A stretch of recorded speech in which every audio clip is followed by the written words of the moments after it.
Near अब Japan जाने के बारे में सोच रहा था। कमांडर तैयारी कीजिए, अब मैं जापान जाना चाहता हूँ। और एक बात, आज से पहले मैंने कभी भी अकेले ट्रैवल नहीं किया है, इसलिए मैं चाहता हूँ आप भी मेरे साथ चलें। उसके बाद नियर जापान के लिए रवाना हो जाता है।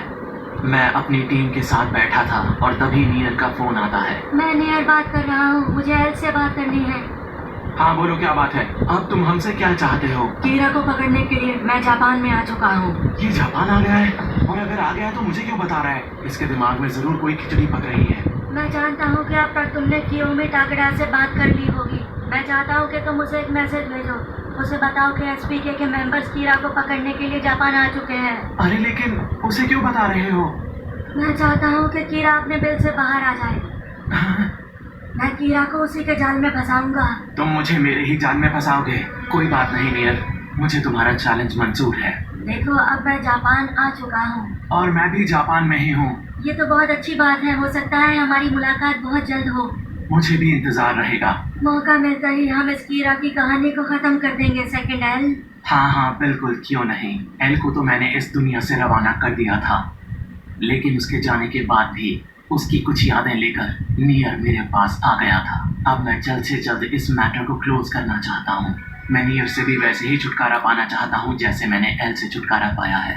नियर को ठिकाने लगाने के बाद मुझे रोकने वाला इस दुनिया में कोई नहीं होगा। फिर इस दुनिया का भगवान मैं बन जाऊंगा और इस पूरी दुनिया पर राज करूंगा। जल्द से जल्द मैं इस लड़ाई को खत्म करना चाहता हूँ। मुझसे और बर्दाश्त नहीं हो रहा। एक बार फिर से मेरी मुलाकात कियोमी से होती है। हमारी मुलाकात को कंट्रोल रूम में सुना जा सकता था, लेकिन देखा नहीं जा सकता था। मुझे अपनी बात कियोमी तक पहुंचानी थी, इसलिए मैं एक नोट में लिखकर उसे अपना मैसेज दे देता हूं। मैसेजेस के जरिए मैं कियोमी को बताता हूं कि उसको आगे क्या करना है। मैं अपना एक घातक प्लान बना चुका था, लेकिन कंट्रोल रूम मेरे इस प्लान से वाकिफ नहीं था। अब कियोमी भी बिल्कुल वैसा ही कर रही थी जैसा मैं उससे कह रहा था। कियोमी को मैं कीरा बनाने वाला था। मीकमी लगातार लोगों के नाम डेथ नोट में लिखकर उनकी जानें ले रहा था, और तभी उसके पास कियोमी का फोन आता है। कियोमी मीकमी से कहती है कि वो उसे एक फैन लेटर भेजे जिसके अंदर 5 पेजेस डेथ नोट के भी होने चाहिए। मीकमी से कहा जाता है कि जब तक लेटर कियोमी तक नहीं पहुंचता है तब तक उसे लिखना जारी रखना है, और लेटर जब कियोमी के पास पहुंच जाएगा मीकमी डेथ नोट को यूज करना बंद कर देगा। ये उसके लिए ऑर्डर था। कियोमी मीकमी से एक फेक डेथ नोट बनाने की भी बात करती है, और वो ये भी कहती है कि उसको बिल्कुल वैसे ही मेंटेन करे जैसे वो डेथ नोट को मेंटेन करता है। ये सब कुछ जो हो रहा था उसके बाद मीकमी काफी कंफ्यूज था, लेकिन उसे ये पता था कि उसको कीरा की बात माननी है, चाहे वो सही हो या फिर गलत। मीकमी बिल्कुल वैसा ही करता है जैसा उसे कहा जाता है। कियोमी 4 नई लड़कियों को अपने बॉडीगार्ड के रूप में रखती है। नियर सैकड़ों लोगों की स्क्रीनिंग कर रहा था। वो असल में जानना चाहता था कि असली कीरा की गैर हाजिरी में आखिर कीरा का काम कर कौन रहा है। नियर के पास हर उस इंसान का टेप था जो कीरा का बहुत बड़ा सपोर्टर और फॉलोअर है, और उन तमाम वीडियो टेप्स को देखने के बाद नियर एक निष्कर्ष पर पहुंचता है। वो मीकमी को शॉर्टलिस्ट कर लेता है। मीकमी के दिल में कीरा के लिए प्यार नियर साफ देख सकता था। लाइट यागामी ही कीरा है।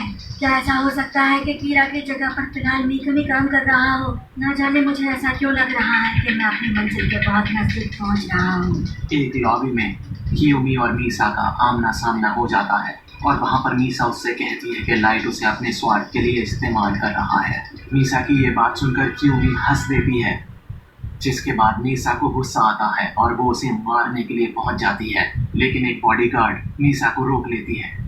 फिर कियोमी उस गार्ड से कहती है कि उसे छोड़ दे क्योंकि वो उसकी दोस्त है।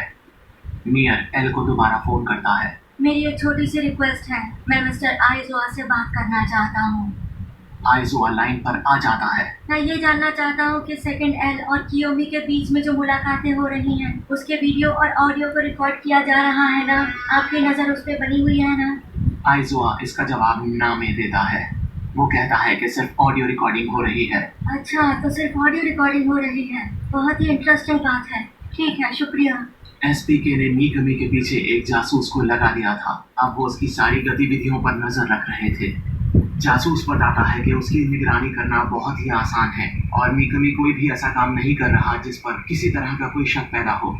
जासूस साफ मना कर देता है कि वो कीरा नहीं हो सकता। नहीं, मुझे लगता है कि मीकमी ही कीड़ा है। उसके ऊपर नजर बनाए रखना। मीसा बहुत सारी चीजों को लेकर काफी परेशान थी। तभी मोगी मीसा को बताता है कि कियोमी उससे अकेले में मिलना चाहती है। ये सुनकर मीसा सोच रही होती है कि आखिर कियोमी क्या करना चाहती है। मीसा मोगी से कहती है कि उसे हाँ कह दे। मीसा मिलने के लिए तैयार हो जाती है। कियोमी अपनी बॉडीगार्ड से एक अच्छे से होटल का रूम बुक करने के लिए कहती है और उससे ये भी कहती है कि वो भी उस डिनर को अटेंड करे। और आखिरकार मीसा और कियोमी की मुलाकात हो जाती है। कियोमी मीसा से पूछती है कि उसका और लाइट का रिश्ता कैसा चल रहा है। कियोमी ये बात जानती थी कि लाइट से मीसा की मुलाकात कई दिनों से नहीं हुई है, लेकिन उसके बावजूद भी कियोमी ने मीसा से ये सवाल किया क्योंकि शायद वो उसे परेशान करना चाहती थी।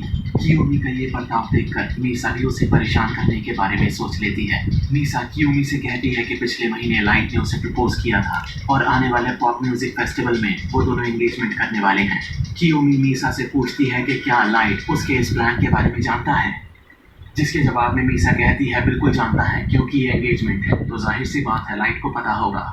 फिर कियोमी मीसा से एक बार फिर कुछ ऐसा कहती है कि मीसा चिढ़ जाती है। कियोमी मीसा से कहती है कि काश तुम ऐसा कर पाओ। लाइट को लेकर दोनों के बीच में जो ये कैट फाइट चल रही थी वो काफी मजेदार थी।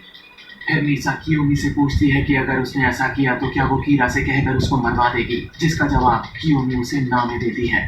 फिर मीसा कियोमी से कहती है कि वो भी कभी कीरा को पसंद करती थी, लेकिन अब उसे यकीन है कि लाइट एक दिन कीरा को जरूर पकड़ लेगा।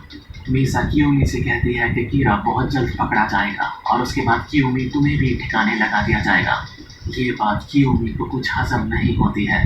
कियोमी की बॉडीगार्ड भी वहीं थी और वो ये सारी बातें सुन रही थी। कियोमी मीसा से कहती है कि उसे अफसोस है कि उसने इस मुलाकात को रखा। उसे लगता है कि उसने वक्त जाया किया और उसके बाद कियोमी वहां से चली जाती है। मीसा और कियोमी की मीटिंग के बारे में बॉडीगार्ड मियरको और एसपीके की टीम को सब कुछ बता देती है। इससे एक बात तो साफ है कि लाइट यागामी पर लड़कियां मरती हैं। मीसा और कियोमी दोनों उससे प्यार करती हैं। वो दोनों लाइट को धोखा नहीं दे सकती, बल्कि वो वैसा ही करेंगी जैसा लाइट उनसे कहेगा। मीकमी ट्रेन में सफर कर रहा था और उसके पीछे वो जासूस भी लगा हुआ था। तभी मीकमी देखता है कि वहां पर एक गुंडा एक लड़की को परेशान कर रहा था। वो लड़की मदद के लिए चिल्ला रही थी लेकिन कोई नहीं आ रहा था। तभी मीकमी कुछ सोचता है। मीकमी डेथ नोट निकाल लेता है और उसकी ये सारी हरकतें जासूस देख रहा था और मियर को बता भी रहा था। मीकमी नोटबुक में कुछ लिख देता है और जैसे ही मीकमी ट्रेन से बाहर निकलता है वो जासूस देखता है कि वो गुंडा मर चुका है और ये सीन देखकर उस जासूस के होश फाख्ता हो जाते हैं। मीकमी ने उस जासूस के सामने उस गुंडे का काम तमाम कर दिया था।